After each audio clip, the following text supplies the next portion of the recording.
Greetings to everyone across the galaxy. My name is Varian, Rachel? reporting to you live from Earth and two different locations, but making sure we do this all together. Today, we are talking about something that is very, very important to not just the Mass Effect trilogy, but a little bit bigger that encompasses Mass Effect as a whole. Again, not so much Andromeda, but when it comes to the Milky Way galaxy, we are talking about indoctrination today, the importance of it, the significance to it, key events, elements, and everything that go on through it. We have quite a bit to talk about today. But Even more than we actually thought. yeah, and we were both sitting here talking about trying to keep this under a certain time period, but now looking at it, yeah, that ain't gonna happen. So why don't we go ahead and get right to it?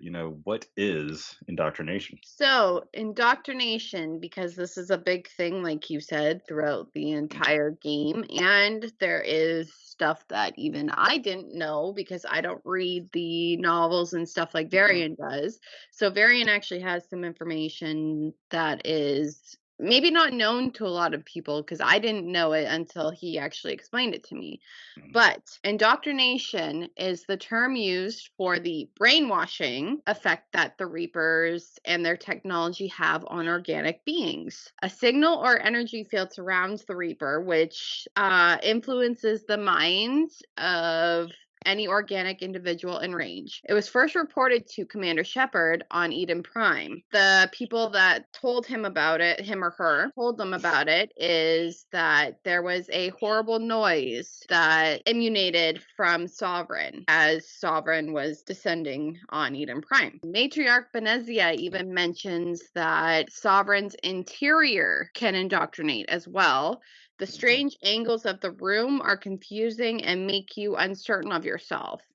Mhm. And the effect seems to extend to Reaper artifacts and stuff like that. Indoctrination is one of their biggest weapons that they have in their arsenal. The Solarian lieutenant describes it as a threat greater than the Krogan. And playing Mass Effect, you know the Krogan are kind of scary little, well, not little, a scary Yeah. enemy to come across. Like if you're on the wrong side of a Krogan, You're pretty much done. yeah, Um, that's pretty much it for you. Critical mission failure, if you exactly. will. Even uh, Visual explains on Ilos mhm, that indoctrinated slaves from conquered planets were used during the last Reaper invasion as sleeper agents. They were mhm, taken in by other Protheans as refugees and then betrayed mhm, to the machines, which are the Reapers. And then the Reapers, when they went back through the Citadel relay, disposed of them, and basically they were disposable to them. So the Reapers ended up abandoning the indoctrinated slaves and leaving them to starve or die. So yeah, not the nicest thing that the Reapers do, but I mean, yeah. you haven't heard of a nice Reaper yet, so Yet, keyword, yet, foreshadowing. So, yeah, and going back to what I said earlier with Matriarch Benezia, saying how the interior itself serves as indoctrination, that can also be said looking at the Derelict Reaper that you Mhm. come on to in Mass Effect 2. Because one of the key people who were indoctrinated, Dr. Chandana, works for Cerberus, obviously, and they had pretty much commandeered the interior of this vessel, and it looks just like a normal ship interior. You would think that, yeah, with it being a living ship, it would have a little bit more of an organic feel, but in a sense it does, but it still has its mechanical features as well. Mhm. But even they noticed, not only the captain but the crew themselves, when you're watching like the audio logs, they notice subtle nuances, I guess you could say, where just these eerie feelings of, this thing is moving, or their thoughts have been manipulated. You even have a conversation between two of the crew members where they're talking about one's wife. I was just about to say And that. Yes. yeah, so yeah, one is talking about their wife, the other one is like, wait a minute, I could have sworn that was my story. So that shows you the manipulation that the Reapers have on organic beings. And again, it's not just solely onto humans, it's literally all organic life. Even Turians have come into this problem. You actually see that in the first Mass Effect game when it comes to Saren himself, Hmm. who is your main villain in the game. But even that goes further back to the comic book that I mentioned about Jack Harper, who is the Elusive Man now. Saren even had some dealings with Reaper Tech in this game, and it could be to believed. And I'll probably have to go back and read the first novel again, but I want to say that that's where Sovereign actually became indoctrinated, and it was just like that slow burn because again the same thing happened to Jack Harper, the Elusive Man. His wasn't immediate. His took years to get to the full point that it was at. His glowing eyes, that was immediate. Hmm. His ability to understand the Reaper language, that was immediate. So actually, now thinking about it, do you remember when he mentions that he knows how the Reapers think in the game? I want to say it was in Mass Effect 3, as a matter of fact. He mentions he knows how they think. That's exactly why. And even Joker was wondering about the blue eyes. It Yes. was it was because of the technology that he had come across. While it was like a joint human Turian task force or something like that in the story that kind of again shows his development. Saren, his brother Decius, and the Elusive Man were all around this Reaper artifact. Somehow, the Elusive Man wasn't affected as much as another guy in there, Ben Hillsop, who was actually turned into like one of the early forms of a Reaper husk. Still maintained his human form almost, but didn't actually survive. He was still indoctrinated by the Reapers. The only thing that happened with the Elusive Man was he was able to hear things, understand them. So whenever there were these Turians who only spoke in this alien language that nobody understood, he was able to pick it up. He was able to pick up every language known in the galaxy. So, it has its advantages, but at the same time, at what cost? That's the big question when it comes to something like that. The majority of the people that are indoctrinated end up going crazy. Yes. Actually, somebody on Vermeer, Rana, the Asari that you talked to on Vermeer, she Hmm. describes it as a subtle whisper that you can't ignore, that compels you to do things without knowing why. And then, perhaps over weeks, days, months, Sovereign Signal basically makes you just stop thinking for yourself and just Hmm. obey him. So So, so the fact that it can only take that little bit of time if you're on an actual like Reaper vessel, that's scary mhm. knowing that. So just being exposed. Like you said, it's scary because that means that you have no control over your body anymore. You're basically the puppet, and the Reapers are the Yes, puppeteers at you're that a husk. point. You're a Yeah, husk yourself. exactly, exactly. Maybe not in the true form like you've seen converted Eden Prime. on Eden Prime, or even the Citadel when Saren takes over. Hmm. But yeah, it's exactly at its core, it's the same thing. You can't do anything for yourself anymore. You do exactly what you're told, or your brain is probably turned into mush at that point. That was again one of the big things seeing with like you were saying with Ranthanoptis. Before you even get to her, you come across the Solarian team on Vermeer. And Gonto and Ness, who I want to say was the first Solarian that you come across, the one who still seemed to hold on to some sort of sanity. Hmm. He knew everything that was going on, but he also knew that the end was nigh. The end was coming. He saw his crewmates basically turned into those mindless husks. They were practically like zombies at that point. They still maintain their physical appearance, just wandering around like a mindless drone. Hmm. Seeing that, hearing his experience with it really resonates because even through like the dialogue options, your crewmates would be like, they'll actually feel sad for them Yeah. at that point. But it's because they still don't have all the information when it comes to what indoctrination does. And you don't until probably really the second game. And that is when you go onto that derelict reaper. I don't think you have an understanding fully at all of Yeah.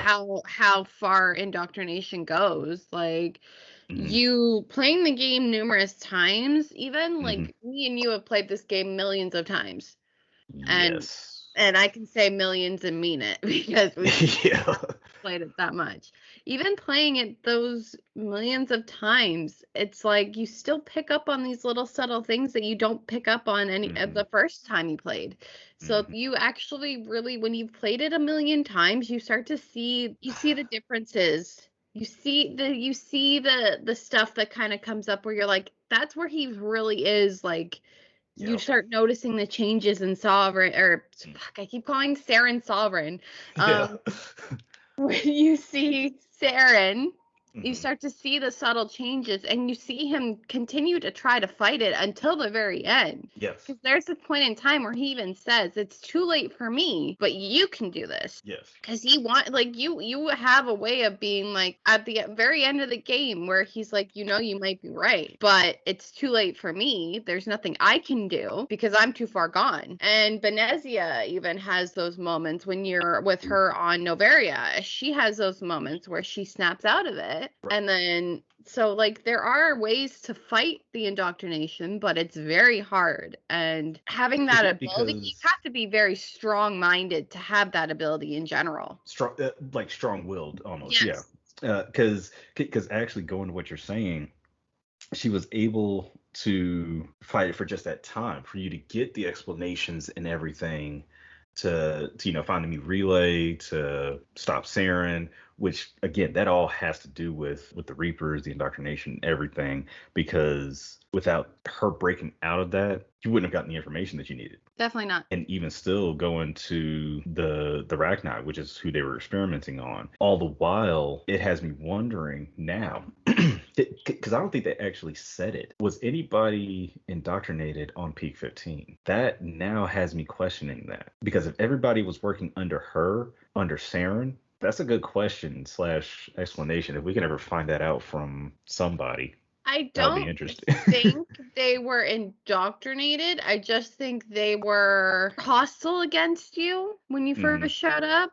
But I think that was just because they had like the why are you here? Well, also again, given that Venezia was working for Saren and by turn Sovereign, going through and if you do end up fighting them, you do it only if you, I guess, blow up the basement with all the Rachni down below.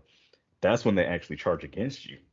Um, Right. If you so go so through the restricted area, they actually can right, turn against you. right. Yes. So again, just like any other moment in this game, there's two ways to play it. Either going straight, you can get the passcode from Ventralis, I want to say it is.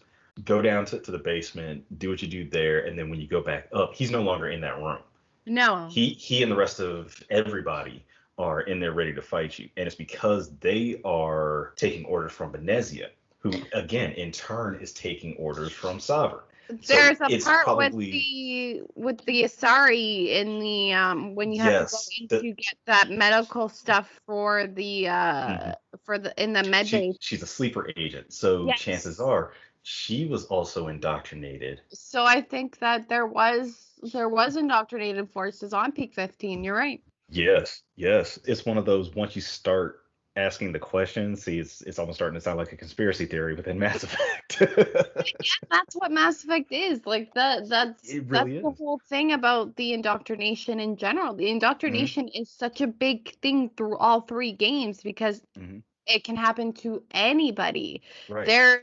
There's things from when they did the experiments on Mass Effect 1. If you actually do that Hades dog Hmm. mission, Hmm. they're experimenting on the Thorian creepers. They're Hmm. experimenting on the Rachni. They're The experimenting husks. on the husks. Hmm. And it's like they're doing all this stuff Right. to show like, hey, Cerberus this is when you start to kind of see Cerberus isn't good because they're Yeah. already starting to do this shit Hmm. on things that are known to have Reaper control. And And the third game, you see the husks turn into different things. Like you see that every species almost has a husk form, if you will. hmm. The Asari have the banshees, the Krogan Hmm. have the brutes, the cannibals are Batarians, and the marauders are Turian. Turians. which The only actually, two you don't see mhm, are Solarian and Quarian. the Quarian, because of their immune system, they wouldn't survive. And the Solarian, because of their intelligence, they would know how to stay away from any kind of Reaper controlled space. To quote Captain Kira, he hold the line. The brutes were actually a hybrid.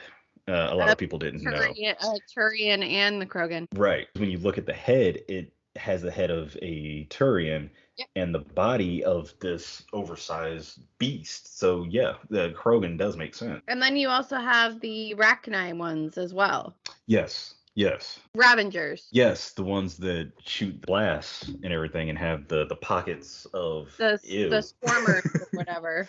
Yeah, But the the nasty Swarmers are things. literally just little pests. Like they don't hurt you. The Ravengers But actually hurt you. in more than one way, because if you are within melee range to them and pop the little pocket, that's got acid and that gets onto your suit, cutting down your shields and possibly your armor. So yeah, Mhm. you got to be really careful around them things. And then the Banshees, those are annoying little fuckers. I shouldn't say little because they're tall as hell. They really know how to manipulate the Asari. When you look at the most advanced species in the galaxy, where they actually got that title from in their history, it just shows how far gone they can go Mm. when captured You by the even Reapers. you even see what's her name when you do Samara's mission. Her two Mhm. daughters, Rila. You see Rila transforming almost. You don't quite yet. She's in But that moment you see her where, eyes and stuff start to yes, go, but yes. Oh, she doesn't want to get controlled, so she blows up the room.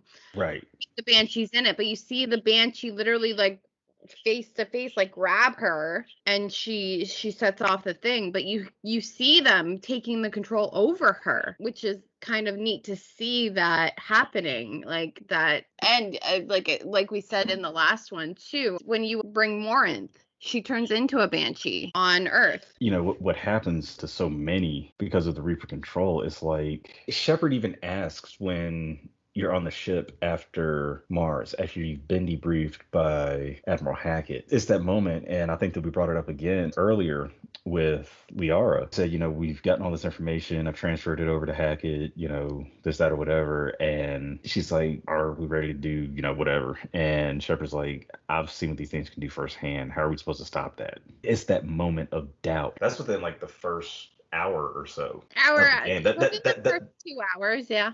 Yeah, basically within the first little section of the game. Because again, it's like right after Mars, and you've almost suffered a loss of one of your crew members at the hands of Cerberus.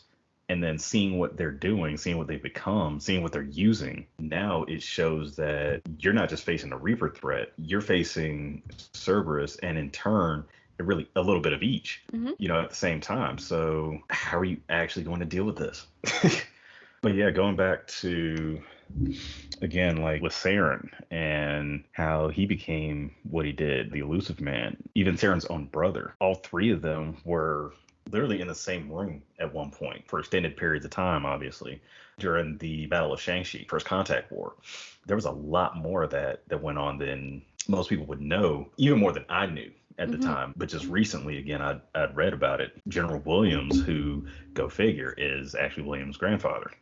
He was actually the one in charge at Shang-Chi, trying to fight off the Turians and everything. And then once all of that settled, that's when Jack Harper, who was a mercenary at the time, decides to, look deeper into it. He was asked to by General Williams himself. And at that point, he actually comes in contact with Decius and Saren Arterius. That's when they also notice the acolytes, I guess you would call them, like this old Turian, I guess, religious order. And they found an artifact, go figure, which ends up indoctrinating them. Doesn't do what it did with, say, Amanda Kinson when you found her.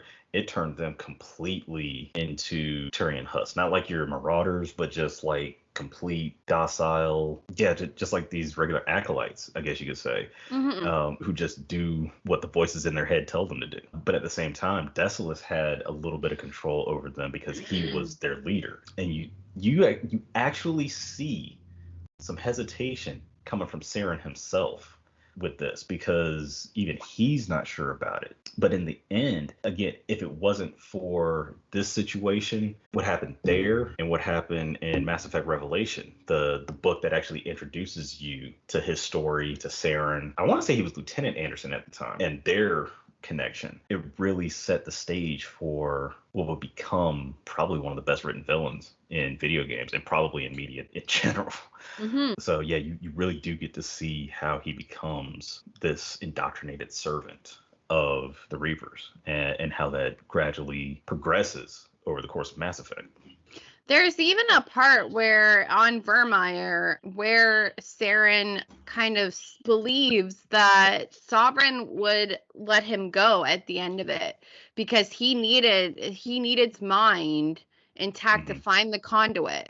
So Saren believed like, hey, I'm doing something good to help these guys. They're gonna let me go. They're not gonna keep me indoctrinated. They're not gonna keep me in this role. They're gonna eventually let me go because they need me. I'm helping them. And yeah, and even Shepard, there's a line that I always use now, and it kind of came from someone on YouTube did like a cinematic trailer for the game. And I want to say it was just the first one that they did, but damn, did it look good. Like they polished everything. Yeah. And gave it that almost CGI movie effect to it. But the question that Shepard actually gave Saren after what you just said, he was like, do you really believe the Reapers will let you live? That right there was the question to ask. It's like, how do you not ask that of somebody who is under the control of someone who is bent upon bringing destruction to all organic life? You know, the fact that he thinks that, you know, we have a place within the Reaper controlled space, how can you believe that when they've eliminated species millions of times over? You know, to the point where they even changed the Protheans into something that they can control. Yes. By collectors. Yes, because you find find out on because Edie's the one who actually does like the side-by-side comparison between Protheans and the collectors, and they matched up. So when you see that, it's like they will do anything they can to have control, to the point where they literally changed the first species that was to fight with them into something that they can use as a weapon. And that was the thing with Shepard.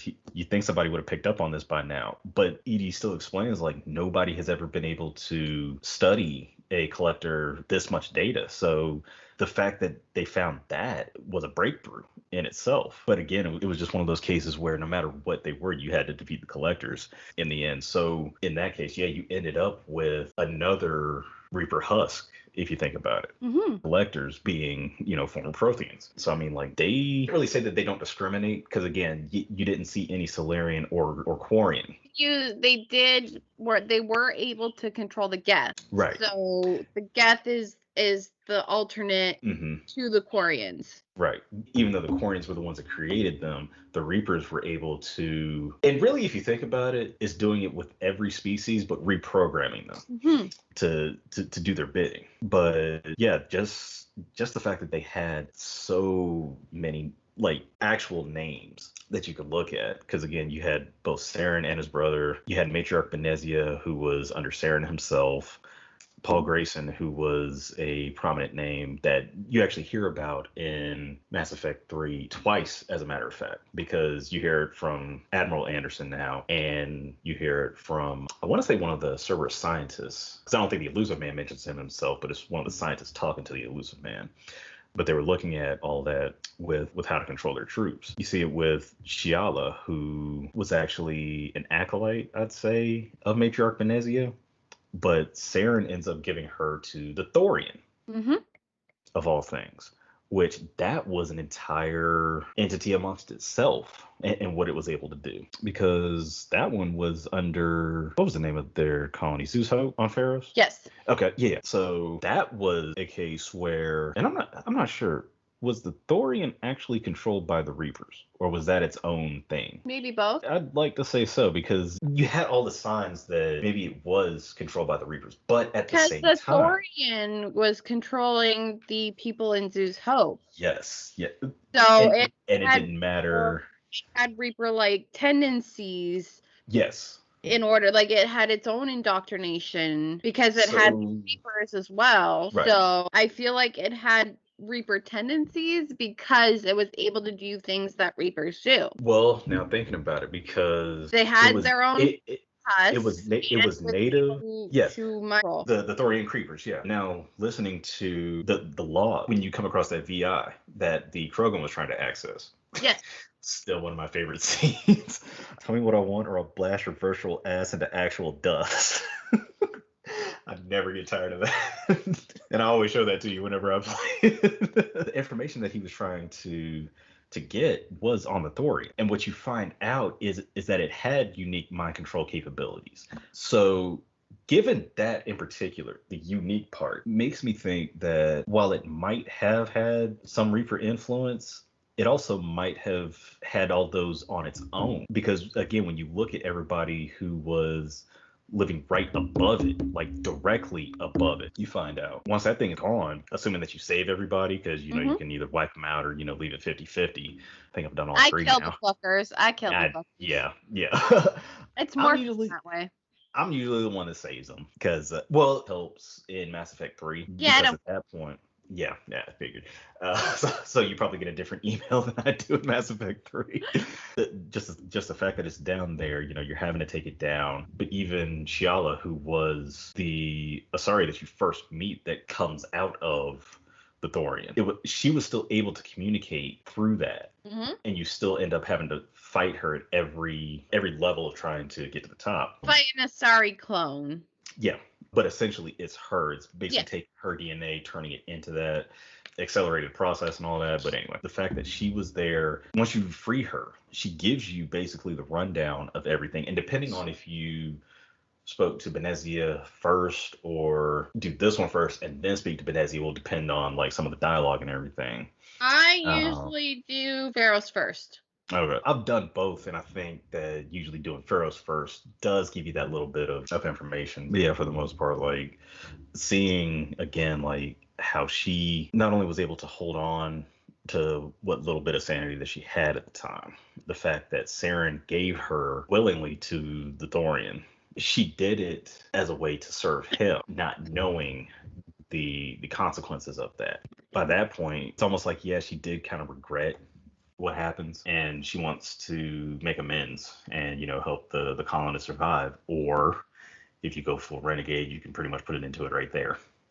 I'll usually save her, but I'll get rid of everybody else. Yeah, I can see that happening because Yeah, it's because I like the fact that you see her in two on Ilium. trying to actually get aid for colony. Even still, even if you do wipe out everybody, but even still there's someone you actually meet in 1 and 2 again was Rana Thanoptis. You mentioned earlier how she clearly describes everything that goes on with indoctrination, Yeah. the breeding facility and everything.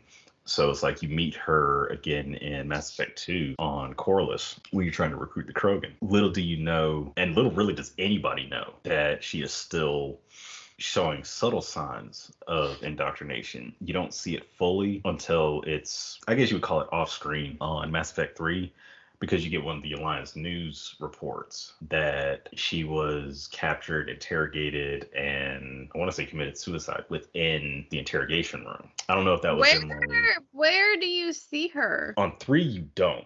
No, on 2. Like I know you said when Oh, you go get Grunt, but yes, where? if she didn't die on Mass Effect 1, Which I it's think I just usually kill her, so that's oh, why I okay. So, you don't know it. so okay, the doors that you go through to get into the room where Okir and Grunt are, Yeah. she's typically in that room. Yeah, Oh. so she has been working with Okir to try to find a way around the genophage, and it wasn't until he came up with Grunt, trying to configure all these Krogan and everything to combat the genophage itself, making them pure Krogan. She's the one helping him to do all this. Shepard can basically say, seeing you in a place like this makes me think that letting you go was a mistake. You don't want that. And she'll be like, yeah, on that we can agree. And then she finally walks off like, yeah, let me get out of here before you decide to blow the place up or something. Yeah, even again, so we covered the Thorian, we've covered the Reaper control as a whole. So be a little bit more specific with the Geth. Not all of the Geth were under the Reaper control.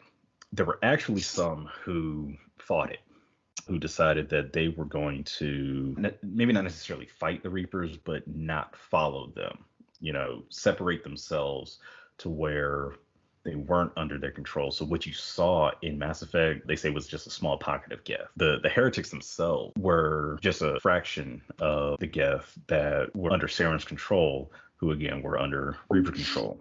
They were provided with a Reaper virus that subtly changed their low-level processes, which could be used to simulate indoctrination. So again, it's a bit of reprogramming. You had to have something specific for an inorganic being. Yeah. It pretty much implies that the synthetics are immune to the conventional indoctrination, which is also why Sovereign initially didn't pursue them until they figured out how to pull that off. Mhm. And that's how you get the Geth on Eden Prime. That's how you get the Geth literally anywhere that you were following Saren, Ilium, Pharaoh, going after Liara. So all three of your main missions, I want to say they were on Vermeer. That is right. So yeah, you literally see the Geth. Yeah. Oh yeah. They were on Vermeer. Every checkpoint you had to fight them. And on Ilos. Yeah. Yeah. Yep. So yeah, you come across the Geth literally throughout the game. If you didn't come across them, there's something wrong. Your game is bugged. There's a glitch in your game, or you reprogram them to fight whoever the fuck you want. But yeah, just the way that they were able to take the Geth and be like, this is what we are doing with you now. You are no longer under the command of your creators. You've already splintered off of them, but even still, half of the Geth did not agree with what happened. And I believe you find that out through Legion itself, whatever you want to call it. Because when you find him on that derelict Reaper, reactivate him, he gives you so much more information on the heretic Reapers. And that actually gives you the opportunity to either rewrite or destroy them on his loyalty mission. Now, depending on what you do with that will depend on what you have to face in Mass Effect 3, because if you destroy them, you don't have as many to deal with. If you rewrite them, they'll follow for just enough time, but then, the war with the Quarians kicks off. And that's what actually has them pretty much back to square one. So it kind of becomes one of those, was this pointless to do? Because I want to say that's what Shepard says, plain and simple. Like, so we rewrote those heretics for what? Nothing. Yeah. It just makes things more difficult in the end. But at the same time, even having all of those characters or having all those Geth rewritten, so long as they don't all get, taken out or whatever, by the end of it, you've had the opportunity to either completely destroy the Geth again or have them merge with that AI programming to where they become their true selves, that fully evolved AI. So there's some benefits to them, but at the same time, it's like, it depends on what you decide to do with it that ultimately matters, because you don't want to have to constantly deal with them. You've been dealing with them since Mass Effect 1. You spent an entire game fighting them. It's like, let's take a break from the Geth, and that's exactly what they did in Mass Effect 2. Yeah, instead of Geth, you fought Reaper or Collectors. I also want to mention too, one thing that I really liked about Mass Effect 1 on Vermeer is you actually get to talk to a Reaper. And they do this again in 2. If you do a certain part, if you do a rival after you've beaten the game, then you get to talk to another Reaper.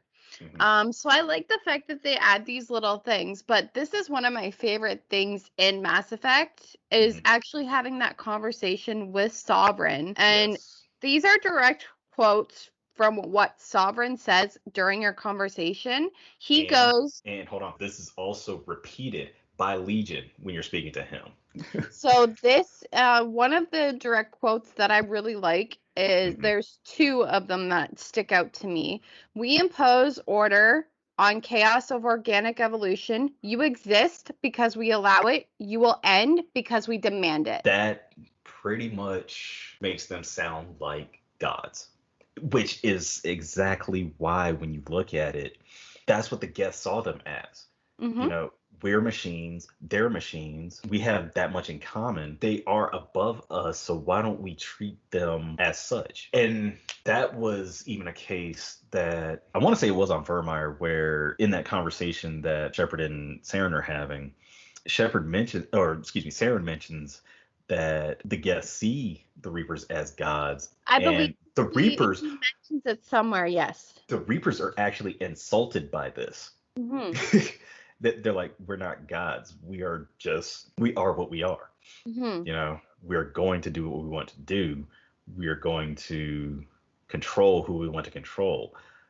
That's not necessarily a godly thing if you think about it, but at the same time, that's a whole other conversation. And then the last quote, and this is the end of the conversation. I am the vanguard of your destruction. This exchange is over. And as that exchange is over, he takes off, like zooming off, and like the room explodes type of thing. Like Yes, it's yes. like literally like a badass moment. But I just love that scene because you get to physically, well, not physically, because you see I guess his control room essentially Yeah, on yeah. Fire. You get to see him in a different way, and you actually get to see what the fuck I a Reaper would is. I would still say that is in a physical form, trying to massive. You see it on Eden Prime at the very beginning of the game. Yeah, When you come over that hill, you see it in the you see him distance. taking off. Yes. You see just how massive that thing, and you hear the reaction of both Caden and Ashley. Look at that ship. Look at the size of it. Like, what the hell are you supposed to do with something like that? And especially the original Normandy was still, dwarfed by that thing. The SR2, even in comparison, Yep. I want to say was not as big as the Reapers. So those things are Look at the huge. collector ship compared to the Normandy SR2 and SR1. Yeah. You see the collector ship like literally come right up. Their ships are Ships their are ships are huge. humongous. Yeah. So given the backdraft that happens when all that glass breaks, it's like, yeah, I can understand that now. The fact that Shepard was able to, I still consider it physically speaking, to Sovereign. Yeah, because like I said, Having you're in that same vicinity of Sovereign, right, and he's in that sector. yeah, And it's just having that conversation with an actual Reaper being like, what the fuck are you doing here? Like, what are you doing? And the Reaper saying, you exist because we allow it. And you will and you end will because we end because we demand it. demand it. That That's there is one of my favorite, like if I were to ever get another Mass Effect tattoo, I would probably it, get that. I could actually see you getting both of those quotes somewhere. I mean, especially that last one. I could definitely see that one. And I know I talk about like the narrative and the writing and everything, but truthfully, even compared to Harbinger, I feel like Sovereign. You see, I'm about to do the same thing as you. Even Sovereign was one of the best written villains.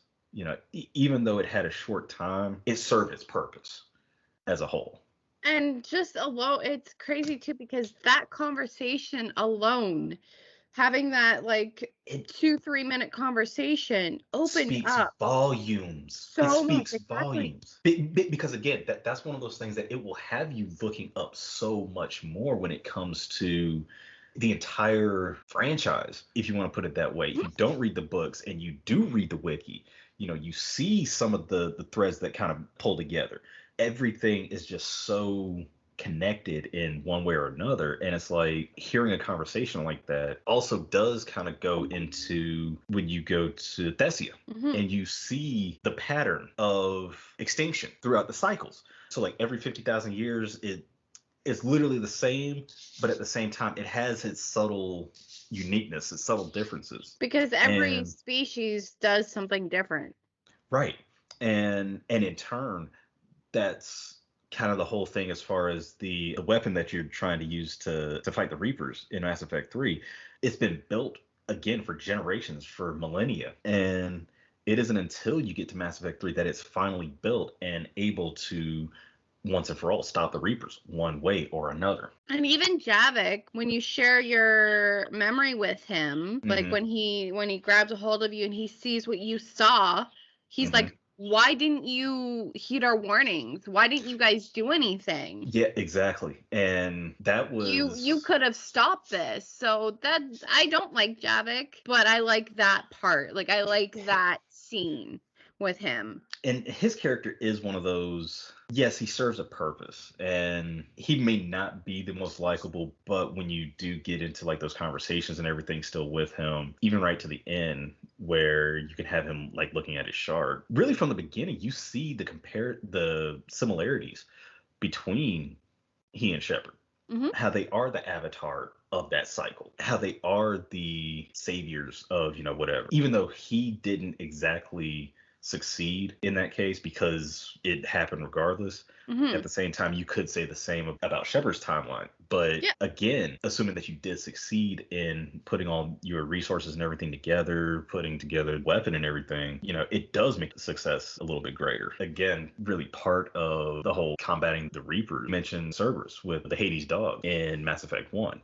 Hmm. So that is really your first introduction to them. And that is something that you don't even have to do. No, You don't and have to do that mission, but it's a good mission to do if you want that background information on Cerberus. right. It really starts with Admiral Kahoku trying to find out information on his missing team.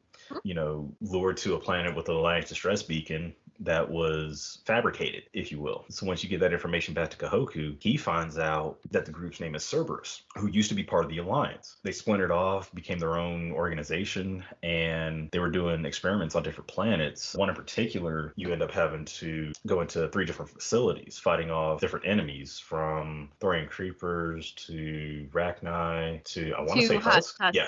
It's us, Rachni, and Thorian creepers. And really, it doesn't matter which one of the facilities you go to first. It's always in that order, I noticed. But the one thing that I do know is that, going through these, trying to find Admiral Kahoku, because he sends you a distress signal, basically a message over the Normandy itself, that he found out who it was. You get the information loaded nav computer, essentially, or your journal, I would say. You do end up going to this planet and going through each one, finding these enemies to face off. You don't find Kahoku at this one, you don't find Kahoku at that one. You find him eventually at the 3rd location, and it's only then that you realize he wasn't even killed by one of the monsters that he was contained with. It was a lethal injection, Hmm. of all things. Funniest thing about that, and now I'm wondering if they had anything else to do with the Reapers in particular. The information that was given about Kahoku and Cerberus came from none other than the Shadow Broker, who has had dealings all over Mass Effect and for a good part of Mass Effect 2. So you find out that Shadow Broker had dealings with the Collectors because, again, given the recovery of Shepard's body in Mass Effect 2, and even actually leading up to that in the comic that featured Liara T'Soni, the Collectors almost had Shepard's body. But if it wasn't for them doing what they did, Farron and Liara would not have saved Shepard, and you would not have had Mass Effect 2, essentially. Yeah, basically. It would have been nice to see just a little bit more detail as far as the Shadow Broker's dealings, because if they gave them information on Cerberus, what else did the Collectors have? Who else had they been dealing with besides the Collectors themselves? Who else was the Shadow Broker dealing with besides the Collectors themselves? Was he dealing directly with the Reapers? Was he indoctrinated? There's just so many more questions to that. But getting back to Cerberus, finding out that information just in that one little mission, then going and destroying the Cerberus base, I think was on another planet. That's when you get the message from a Shadow Broker operative. No Hmm. name, nothing else. They just wanted the information. And you can either give it to them or say, nah, I ain't doing that. This is Alliance You information. can give it to the Alliance, or you can destroy it, I believe. Yeah. No. That one I want to say that you're thinking of is the one in Mass Effect 2, because that was a Cerberus operative that you were trying to find. Okay, yeah. Yeah, but essentially it's a similar case. I mean, Cerberus was actually doing a lot more in just Mass Effect than you realize, because, again, when it comes to the Rachni, they had dealings on like other planets. They were dropping them on, remote locations, which you come across one of them saving this Alliance troop that had been fighting them for, I want to say, like two or 3 days straight with no sleep. Um, if anybody has ever seen Starship Troopers, that's a huge influence from that because of the bugs or whatever. But Cerberus again has a huge role when it comes to indoctrination because of the elusive man. He puts all of this into their heads because would his people even say no to them? And if they say no, what What's going to happens? happen? Yeah, exactly. Look at 3 too. If you don't do Grissom Academy, Cerberus gets a hold of them and turns Jack and Hmm. all them into Phantoms and Cerberus troops. Hmm. But the fact that they can do that to people that aren't even theirs, what do they do to the people that don't want to be a part of Cerberus anymore? Unless they know exactly how to escape, which you do come across them from Miranda Lawson to Jacob Taylor, Gavin Archer, I want to say, even Bryn Cole, I want to say her name is. So you have a good handful of people who have escaped Cerberus, even Kelly Chambers. They're being attacked Right. by Cerberus, and if you don't give Miranda, and I've mentioned this numerous times, if you don't Mhm. give Miranda certain information, she From the dies. line. Kai Lang kills her. Oh, which is even worse. Because if you don't give her the information about Kai Lang, Hmm. and then you don't give her the Alliance access to the Alliance database or something like that, Right. Kai Lang kills her. Who again, Kai Lang is another big name than that because he's just been trouble from the start. He actually forged his way into the Alliance, joining at 16 instead of 18. He was dishonorably discharged and then eventually finds his way into Cerberus.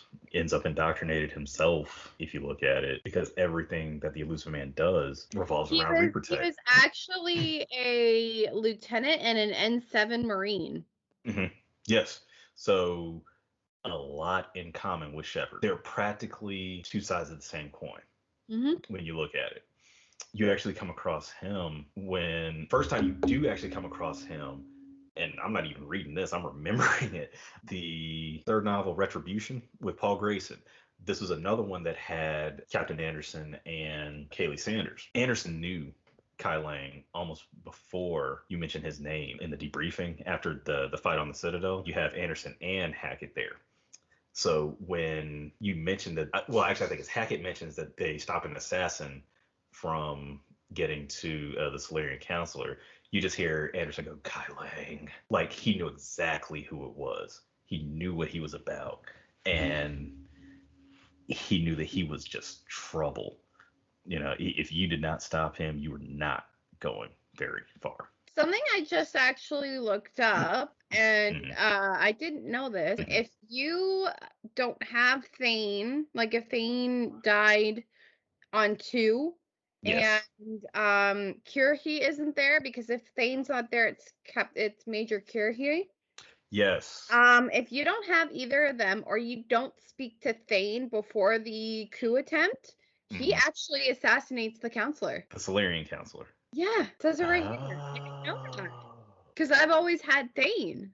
So have I. So I didn't So, know that. But if you don't talk to Thane before the coup attempt, mhm. he assassinates the counselor. Wow. Right? The amount of times that me and you have played this, and like that's again. There's still probably hundreds upon hundreds of things that we still haven't seen in this game. And we say this all the time. That is literally the point of Mhm. Mass Effect. There are these massive choices that you probably won't come across if you don't think to do it. No, I But, never but, but, thought of that. I never thought but of not having Thane or having Kirhi or whatever, and I never knew that the counselor could actually die. and that's the thing again, like you don't know to do it, or even if you're thinking about doing it, but you still end up going that different route, you're not gonna see it. So it's Yeah. like, wow, that tells me a whole other thing right there. Uh, but I mean, yeah, even what Cerberus does to its own people is just like mind blowing. Because again, when you basically start on Mars, you're fighting the Cerberus troops, which you think is pretty normal at first. And then once you get to a certain point, just before the tram to the archives itself, Kane or you actually, Ashley will tell you to come over, and then you pull off their mask, and mhm. Surprise, they look like a husk. It looks like isn't fully formed because you don't see like the extra parts and everything on them. It's just their eyes and just around it has transformed. And Their they skin mention their skin is gray. does start to, yeah, but it's like some of the added features you don't typically see. But yeah, they even mentioned that they thought that that's what happened to Shepard. You could either shut them down, like, I don't have time to explain myself to you, or now I forget what the other one was because I've just gone that route for so long, just shutting them down.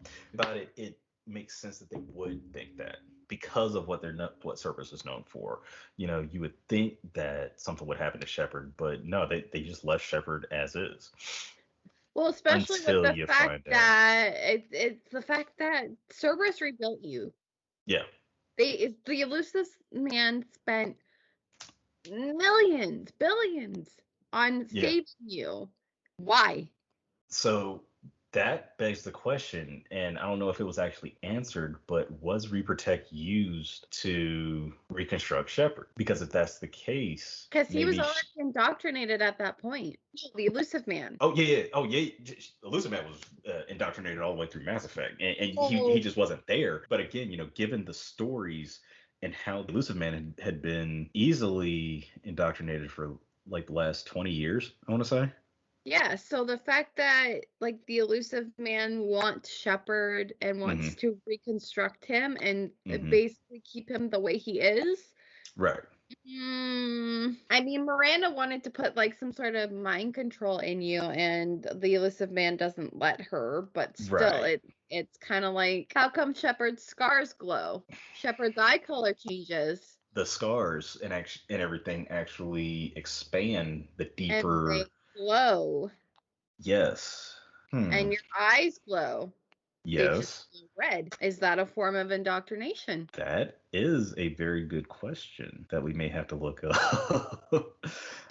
That you can fix that with the medbay upgrade on too, but still it's the fact that you even have that, because when you look at Saren and you look at the elusive man, what all their scars that you see, they glow, Yeah. they're blue, and the eyes, they're blue, Yes. but Yes. Shepard's are red. Yeah, and I'm wondering if what I just realized. Well, no, because even Saren's were still blue, weren't they? Even still, that's one of those that I noticed when looking at the Mass Effect 3 endings. The how they had it color coded or whatever. The fact that you had the blue, the green, the red, control, synthesis, and destroy.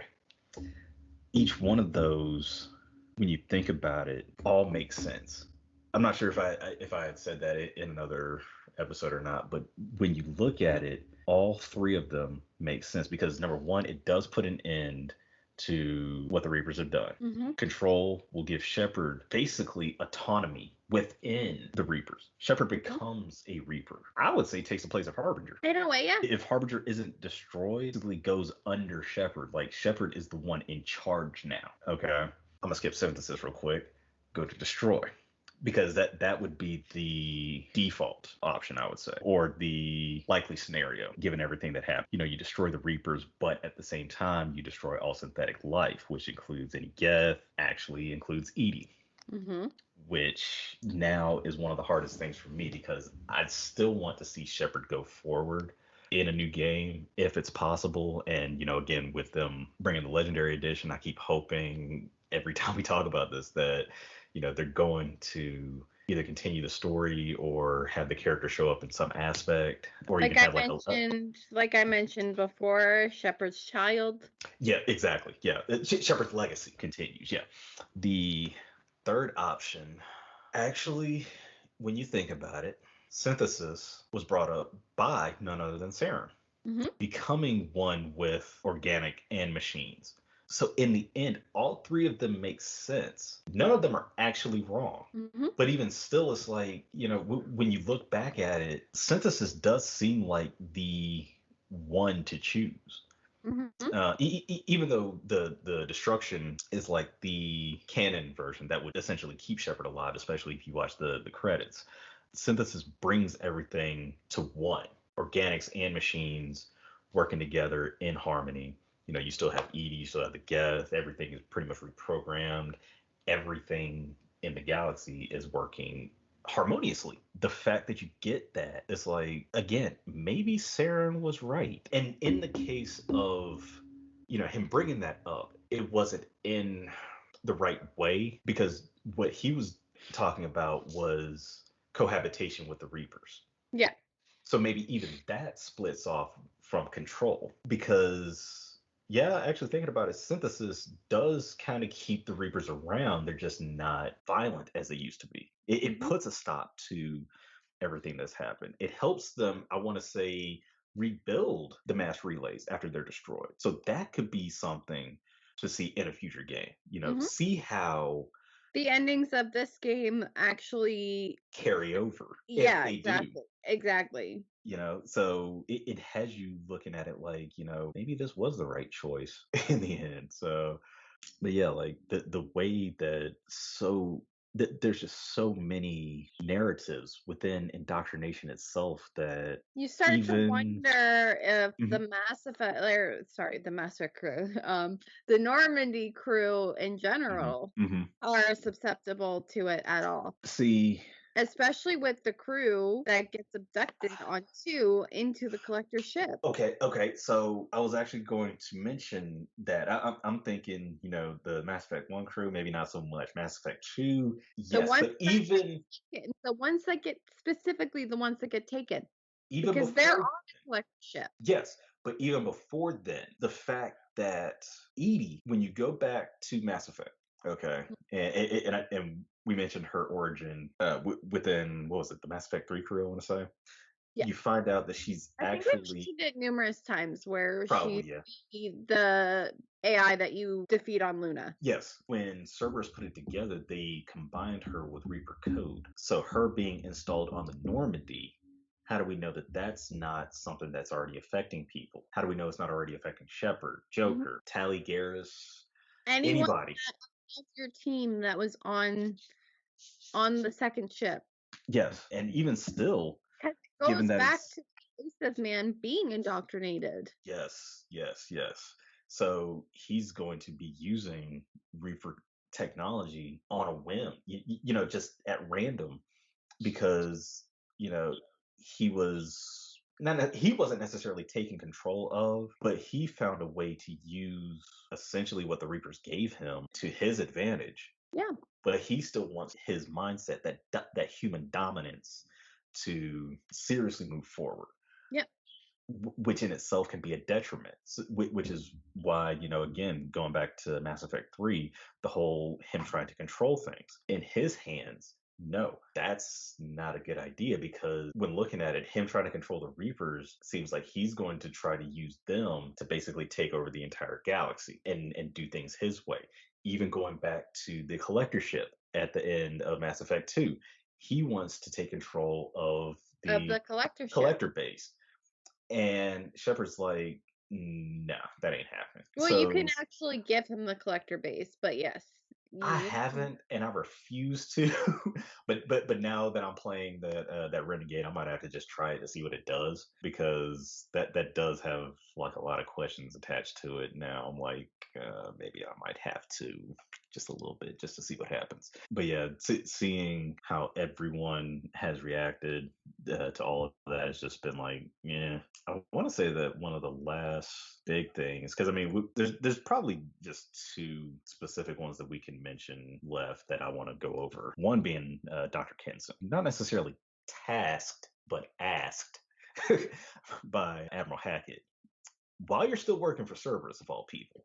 It's like, you do realize where I am, right? Mhm. So he asks you as a favor to retrieve her from Aerotop mass relay that. I don't do Arrival all that much Okay. because I hate it. I hate that it's a Yeah. solo mission. Eh, you know what? To be honest, I'm actually not a fan of it, but I don't mind it either as a I solo like mission, it because for it the helps you. fact that you talk, like, if you do it after you've beaten the game. I Mhm. like for the fact that you get to talk to Harbinger. Yeah.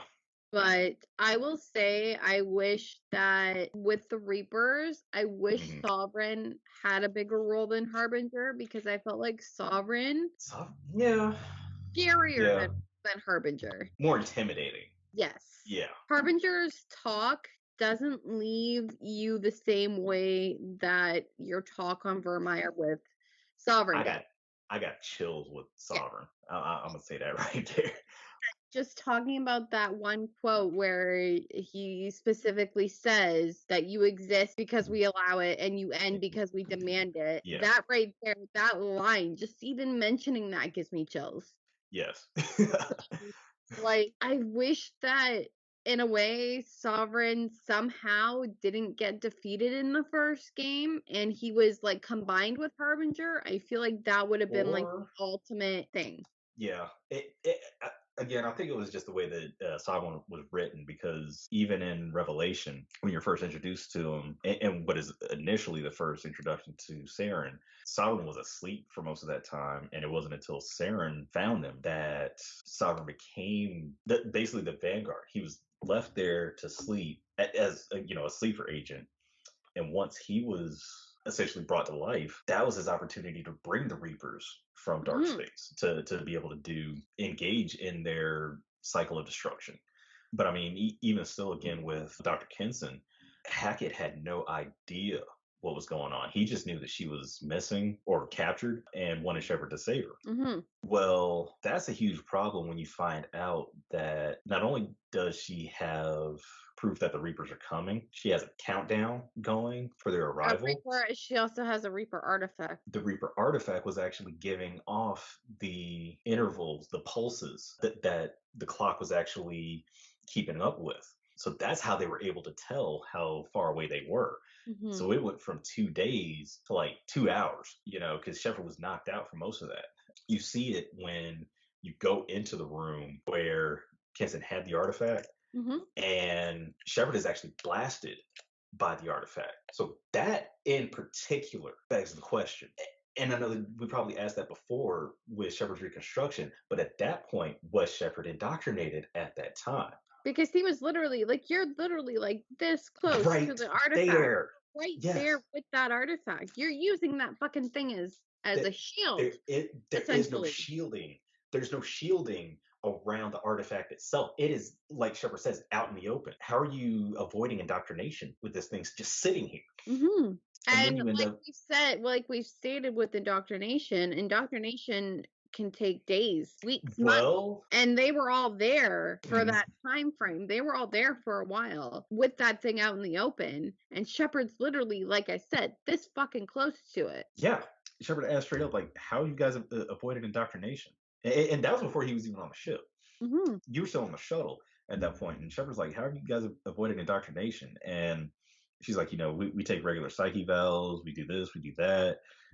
So it's like, yeah, Indoctrination happening. right. And it isn't until, again, once Shepard gets hit with that pulse, Kenson shows her true colors because he ends up with a gun to your head. You end up having to fight off all of her troops. And Basically her team. yeah, and by the time you get to the end of it where you find her, you're pretty much cutting off the Reapers from her. She's actually lost her mind at that point, not hearing the Reapers. Yeah, she says something about that she can't hear it anymore. Yeah, and now she's ready to, end it all with you there. You survive, she doesn't, and then that basically takes you outside trying to get a hold of the Normandy. And by the time you get through all of the other troops, the mechs and everything, you send a signal to the Normandy to come pick you up. And by then, you're face to face with Harbinger, and not just Reaper Control Collector Harbinger. Assuming that you're doing this at the end of the game, once you've done The everything, the the actual actual end, Harbinger. you are actually face to face with Harbinger. And Just like you were with Sovereign. exactly. The conversation is almost no different. And in fact, this time it's more defiant against the Reapers, saying, we know what you've done. We know what it takes to beat you guys. We will lose people. It's inevitable. Mm-hmm. But if it means getting rid of you fuckers, we're going to do it. So, that right there shows just how deep, the indoctrination portions go. You don't really see much else on that other than, again, Cerberus, than when you come across Leviathan in Mass Effect 3. When you do the DLC. hmm And that's in dealing with the what's essentially the first versions of the Reapers. They're a bigger version, like, they're a Mhm. lot bigger than the actual Reapers when you Yeah. actually see them, and unlike Reaper indoctrination, their method does not cause long-term mental damage, and aside from the enthralled individual having no memory of the event. Yes, because when you go to speak to the doctor on the Citadel who was studying the artifacts, his assistant was he was helping him out with everything that he was needing, and then he just snaps Mhm, because all of a sudden the doctors found out more information than he should have. And that tells you that the artifacts were windows into wherever they are. mhm, They basically see like, okay, you found too much information, and not only have they seen that, they're speaking through the individuals that they take control of, telling them you cannot breach the darkness, turn back. You hear that throughout that story, even going to the mining facility mhm. that is like centered around everything. And speaking of the Mhm. miners were enthralled for a period of 10 years and did not realize any Yes, time yes, had passed yes. when their enthrallment began. So that right there shows that they have different techniques from the Reapers to from the Leviathan to the Reapers. Right. Because when they come out of their trance, Shepard asks straight up, like, "What year do you think this is?" They're like, 2176. Yeah. Shepard's like, 2176 was 10 years ago. And that's when you're like, call Joker to get these people to safety and into quarantine. Because, with everything going on, you don't know how they're going to react to anything. The fact that they were all controlled for that much time, how, again, it shows how manipulating the Reapers can be. Even if, Leviathan was not the ultimate big bad, they were still pretty bad when it comes to their form of indoctrination. They also have the capability of, like, when Shepard is talking to the Leviathan, Shepard remembers it, but like they have a way of like getting inside Shepard's head in a way and making it so that when Shepard's talking to them, their nose starts bleeding and stuff like that. Hmm. So they It's are literally like sending a pulse into Shepard so right. strong that it's physically affecting you. And it doesn't So help that again, Shepard. how are you not indoctrinated at all? Right. Y- And it also doesn't help that Shepard is so far underwater and the air pressure is like yeah, gone almost. Yeah. It's one of those things like once they're communicating with Shepard through thought, essentially dreams, if you will. How does that not affect you in the form of indoctrination? Which is something that the Rachni mentioned. What was it? It was similar to what you see in the dreams that Shepard was having, the blackened shadows. It was very reminiscent to how the Rachni described their times under Reaper control. So that right there tells you that they were indoctrinated to fight and to do what they did, which caused like the Rachni War. So I mean, again, there's like so many things that crisscross one another, and just have you like, how much chaos did the Reapers cause on their own that they weren't even directly involved with? Mhm. You know, again, the Arachnid Wars. You had everything with Cerberus. You had, you had the fight with the Protheans, who some of them ended up becoming collectors. But I mean, there's just so much that they caused that if it wasn't for that big ending at the end of three, how much more would they have done? Could they have done to wreak more havoc, more Mhm. chaos on the Milky Way galaxy? What else have we really seen though on that? Well, Because in just the games, you physically see Sovereign take over Saren. yes, that final boss battle that you Because have. you fight with Saren, and then you have your talk with him, and you can have him shoot himself in the face, essentially. And then you have that moment where Sovereign literally changes Saren. Saren changes and is controlled by Sovereign, which, if you putting it that way, that's almost reminiscent to Harbinger's control over the collectors on a broader scale, really, if you think about it. Because it changes his physical look too, to the point where Yes, his eyes even start glowing red. yes. And he has that red glow over him. His body in general is like this. It's very reminiscent to the Geth crawlers. That's literally what they are. Yes. Yes. That is literally what it is. So seeing that means that even the Reapers take cues from different species to turn even other things into other things. Mhm. So fighting Saren in that form underneath the council chambers, that was a pain in the ass. Plain and simple. I don't care what level you're playing on, what level of difficulty. That thing is a pain in the ass to fight. He is to go behind the wall Uh huh. and shoot him from there and let him do his thing where he jumps all over. And then when he starts to sit there, and Hmm. right before he throws those like laser The bomb things Yeah, at you, I hit him there. And that works yeah. every time.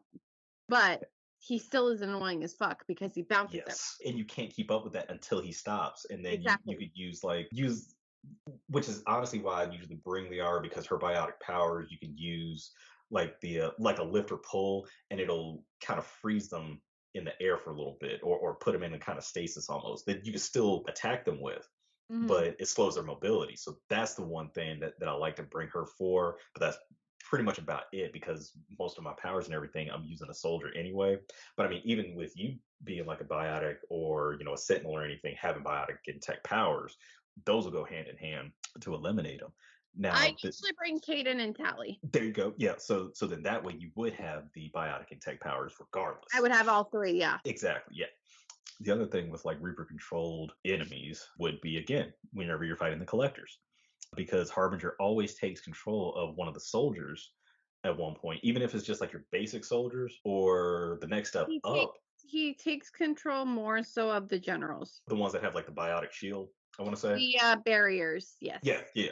Coming across them, you see them on field taking control of them. Even if you kill one, another will take its place, Mhm. which is kind of like a Hydra snake. Now thinking about that, I'm thinking of Marvel Comics now. But anyway, but again, it's literally the same thing. You kill one and another one shows up that you have to fight, and that will go on throughout until you finish the mission. Mhm. Until you're actually done with them, you're not getting out of facing them. Again, it shows just how powerful the Reapers are, and not just the ones that they control, them in particular, what they can do to do whatever they want. Kill whoever they want, destroy whatever colonies, kidnap, entire human colonies, as they did in Mass Effect 2. And even the elusive man mentions you killed a reaper, so the fact that they're interested in humans and why Hmm. they're focusing on humans is Hmm. because of you and what you did with Sovereign. Which the elusive man was partially right in that, because although the shot came from the Normandy that destroyed Sovereign, Shepard was not on the ship at the time. Shepard was on the Citadel going after Saren. So Mhm. technically, Shepard did not destroy a Reaper until, what was that, Rannoch? Yeah. Technically Tachanka. No, that was the Thresher Maw.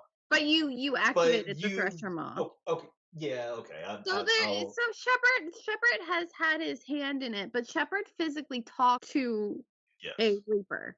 So yes, that right there, is enough to say that you've it, been that close to one or yeah, two, really. Again, both Sovereign and Harbinger, coming in contact with them regardless. Hell, you could even put in the Leviathan, and mhm, that's three of them actually right there. that So really, Shepard you come has come into contact with, physically that's come in that's contact with five two right of there. two of them by your well, two of them by yourself. Yeah, yes, yeah. So Because Harbinger is by yourself mhm. and Leviathan is by Leviathan yourself. is by yourself. And that's You actually three you come in contact with. One does the actual talking, but then two others come up from below that you see before the end of everything. But the contact with the Reapers, being that close to them, is there something within them that keeps them from emanating their signal, keeps them from indoctrinating anymore when they're trying to speak to anybody? Or is it like subtle and you don't know it? or anything. So, I also don't know if you've noticed this mm, on the second game mhm, when you're going through the bridge to talk to Joker. One mhm. of the crew members asks if someone hears a hum. And then same with James on 3. James, I did notice. James, I noticed. Mass Effect 2, I never did. And I'm up and down that hallway constantly listening to their conversations, but that one I never I heard. feel like I've heard that on 2 as well because I've heard it with James and then I'm like I feel like someone said that on 2 as well Uh-huh. And, where and, it's something and that they hear something. yeah. And but yeah, the James one. So that Hmm. right there kind of shows you that your crew is susceptible to Reaper control.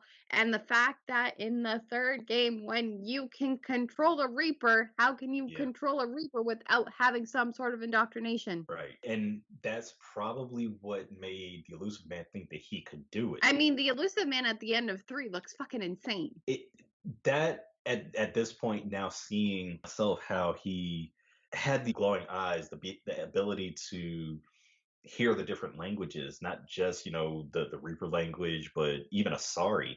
He's Mhm. able to understand their native language, Turians their native language, which honestly that's something that I wish that they had done in Mass Effect. Even though everybody knows what would essentially be akin to like Star Wars Galactic Basic, just English, they should have had a way to hear some of the conversations and with like the subtitles be able to translate it.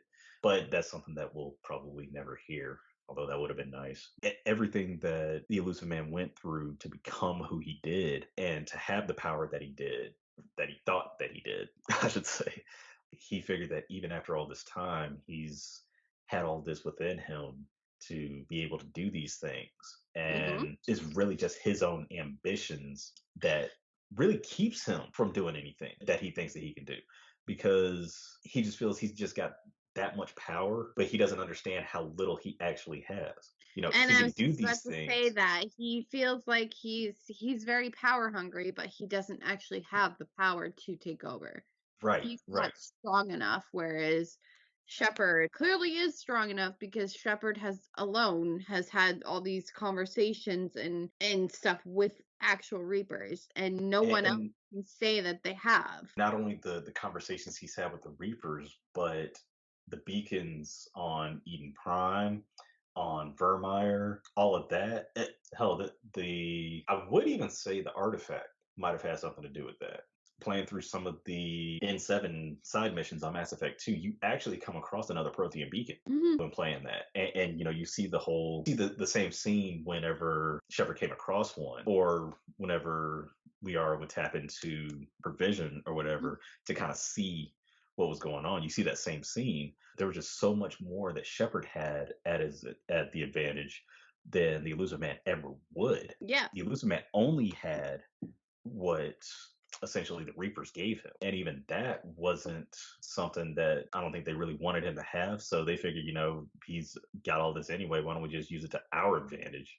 Yeah. Make him think that, but yeah, that's actually, like I said, a lot that you can cover on just indoctrination. And I'm And this is wondering, such a big thing in the Mass Effect universe. it's like a central point, because who's at the center of all of it? The Reapers, Mhm. So the fact that you're trying to put an end to them means that you need to know everything that you can about your enemy before you Mhm. defeat them. And I mean that's probably phrasing it from like a Chinese proverb or something, but it's the truth.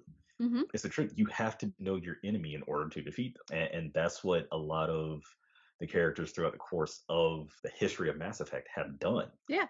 But again, the problem is you have those that are so power hungry that they're more concerned about what they're going to gain instead of what they can do to actually survive. They're thinking Mhm. what they're doing is survival, but it's really just like you were saying, it's that hunger for power. I don't think there's much else because I mean, yeah, we talked about pretty much everything that we could. Some of the characters we probably barely touched on, but I mean, as far as like the It was overall, more so to talk about the main 3, which well, 4, which mhm, are Sovereign, Hmm. Saren, Harbinger, Hmm. and the Elusive Man. Right. Because the Elusive Man becomes your enemy in the third game because you're literally fighting Cerberus throughout the entire game. I mean, really, if you think about it, even though you're working for him in Mass Effect 2, you're not You don't trust necessarily him, allies. but Yeah. you also don't trust him, and you can literally say, "I don't trust you, buddy." Like, You might be the reason I'm alive, but that doesn't mean that I trust you. Yeah. exactly. But yeah, again, yeah, I kind of jumped the gun on the last episode, thinking that this is what we were going to be talking about because I had done all my homework like the night before, didn't even sleep, and I was like, okay, we'll just go into that on the next episode. But yeah, looking at this, it's one of those that we had to cover because again, it's such a focal point to Throughout the the narrative. series. Yeah, if you don't talk about this, then you're missing a lot of context. This is like a key plot point with multiple junctions, if Yep. you will, multiple characters involved, species. This is something that affects the entire galaxy, the entire Mass Effect series. This is something that is brought up numerous times throughout the series, within the novels and the Hmm. comic books, Hmm. everything. This is something that has been, like Varian said, like even before Mass Effect even became something Hmm. as a game. Yeah. They had it in their books. They had it where the Elusive Man and Saren literally got indoctrinated around the same time. Yep. And that's Yep. something that you wouldn't know unless you read the books. Hmm. Because I didn't know that until he actually told me that. Yeah. So there's And a lot of stuff in this, in indoctrination, that you don't realize you know until you do all that research. And right. there's still stuff And that me and him don't know. yeah, and there's probably even more than just that. Hmm. Now the one that I was kind of surprised, but now thinking about it, because as I was going for a walk just a little while ago, I was thinking, of all the characters that were indoctrinated and doing what they were doing, the one that you would think was, but I don't think actually was Udina. No, he was just under control of Cerberus. Yeah, and it wasn't even that he was in control of them. He just aligned himself Yeah. with them because he's just so pro-human and has been since the first Mass Effect game, constantly butting heads with the counselors, working with them when he becomes counselor, but using that to just bide his time Hmm. to, help the Elusive Man with the Cerberus coup on the Citadel. So his, again, kind of yes, but kind of no, surprising to see. But yeah, thinking about it, I was like, did he actually get indoctrinated? Because he's never, that I know of, been off the Citadel long enough to come in contact with any kind of Reaper technology, even if it landed on Earth, which I don't know actually happened, or if he's gone anywhere. But yeah. No, because he stayed on the Citadel and becomes Admiral because Anderson is on Earth.